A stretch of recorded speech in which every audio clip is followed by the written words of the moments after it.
Hey, welcome. There's a really powerful trend happening right now. It's kind of quietly reshaping how people, especially mid-career professionals, are building their wealth. Today, we're going to look at the hard data that explains why so many smart investors are looking outside their home countries for real estate. Let's dig in. So, this really is the big question, isn't it? For generations, climbing the property ladder right here at home was the way to get financially secure. But let's be honest, for a lot of people today, that path, well, it doesn't feel like a ladder anymore. It feels more like a brick wall. All right, so let's get into the numbers. We're going to look at the economic reality that's pushing people to look elsewhere. Because honestly, the data here tells a super clear story. Okay, look at this. The first thing that just jumps out at you is how huge this gap is. So from the year 2000 to 2023, real home prices in the US shot up by almost 82%. Crazy, right? But in that same time frame, what people actually earned, their real income, it only went up by about 12%. That's not just a gap, that's a canyon. And it's really the heart of this whole affordability problem we're seeing. And yeah, we can put a number on that canyon. Right now, the typical home costs 4.9 times the typical income. Now, most economists will tell you that a healthy, stable market should be somewhere around 4.0. So we're way over that line. It means the whole system is just fundamentally out of whack. And this is where you really feel it, right in your wallet. A typical mortgage in the US that cost you, say, $1,400 a month back in 2019, well, by the end of last year, that same mortgage was costing $2,400 a month. Think about that. That's a 71% jump in just 5 years. The financial squeeze is it's huge. But here's the thing. It's not just about prices being high. This is a fundamental supply problem. We're short over 1 million homes nationwide. On top of that, you've got 80% of homeowners sitting on these super low mortgage rates. Why would they ever sell? They're locked in. It basically puts a stranglehold on the whole market. So yeah, the ladder isn't just expensive to get on, it's completely jammed. Okay, so if the market at home is jammed, what do you do? Where do you go? This is where the whole strategy shifts. It's not about giving up on real estate, it's about being smart and moving your money to places where it can actually work for you, where it can generate a real return. And this is basically a map of that opportunity. What we're looking at here are gross rental yields. So super simple. That's the rent you bring in each year as a percentage of what you paid for the place before you pay your expenses. In the US, you're lucky to get 2 or 3%. But look at this. In Turkey, you could see up to 10%. Dubai, 6 to 9. Greece, 5 to 7. It's simple math.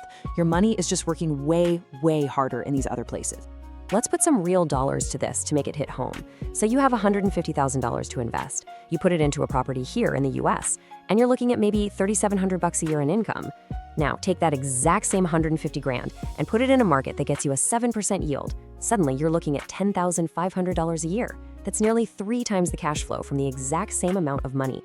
Okay, so this all sounds great in theory, but how are people actually doing this?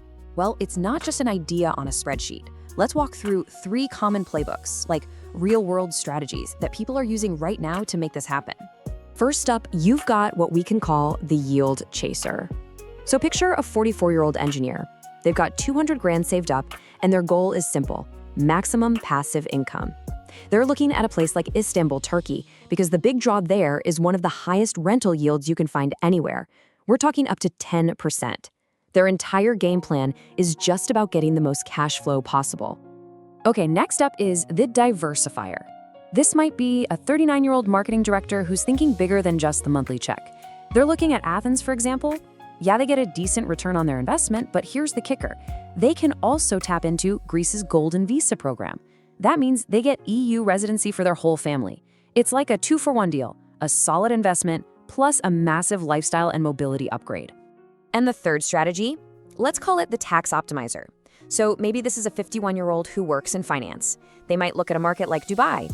And you ask, why Dubai? Well, the yields are great, around 8%.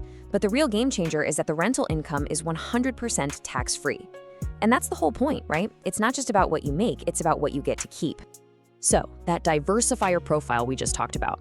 That brings us to what might be the most powerful and honestly the most overlooked part of this whole strategy. It's this extra benefit that a lot of smart investors see as their secret weapon. It's called residency by investment, and the idea is incredibly powerful. Basically, in some countries, if you buy a property over a certain price, they will literally grant you and your family legal residency. And sometimes it's even a straight path to getting a second passport. I mean, this is a total game changer. And just look at the options on the table. In Greece, you can get renewable residency for the entire European Union. In Turkey, you can get citizenship, a second passport. In Dubai, an investment gets you a long-term golden visa. This goes way beyond just an investment. It's like a plan B, a lifelong insurance policy. Okay, I know this all sounds almost too good to be true, so let's get real for a minute. Investing in another country is absolutely not risk-free. And anyone who tells you it is, well, they're not telling you the whole story. So let's do a quick reality check and see how the pros actually handle the real risks involved. And the big thing to understand is that all of these risks are manageable. They're solvable problems. Worried about a shaky local currency? Smart investors focus on markets that do business in dollars or euros. Worried about confusing local laws? You hire a good, licensed local lawyer. That's a non-negotiable. And managing a property from thousands of miles away? You just have to budget for a professional property manager right from the start. See? These are known issues with known solutions. So how can you start thinking like this yourself? The trick is to take the emotion out of it and use a clear, disciplined system. So here it is, a simple 3-step filter that you can use to size up pretty much any overseas market you're looking at. Okay, step 1, the yield test. Are the gross yields above 6%? If not, the potential reward probably isn't worth the extra hassle. Step 2, legal clarity. Is the system clear? Can you, as a foreigner, actually own the property outright? And step 3, currency stability. Is the local currency going to wipe out your profits? You need to know your income is going to be stable. And look, here's what happens when you actually use that filter. A very clear shortlist starts to appear. For right now, heading into 2026, places like Dubai and Greece, they check all 3 boxes. Turkey is interesting. It passes the yield and legal tests with flying colors, but that currency volatility is a big asterisk. You have to have a plan for that. See how this framework gives you a super logical place to start your own research? And that right there is really the main point of all this. The people who are winning at this game, they aren't just getting lucky. They're not throwing a dart at a world map and hoping for the best. No, they're being analytical. They're using data, they're using frameworks just like this one to figure out exactly where their money is going to work the hardest for them. So let's just end on the one number that really brings this all home. Remember that $150,000 investment we talked about? The difference in income was about $6,700 a year. But if you let that compound over 10 years, that extra cash adds up to more than $90,000. That's a life-changing amount of money. It's a totally different financial future. So I'll just leave you with this final thought.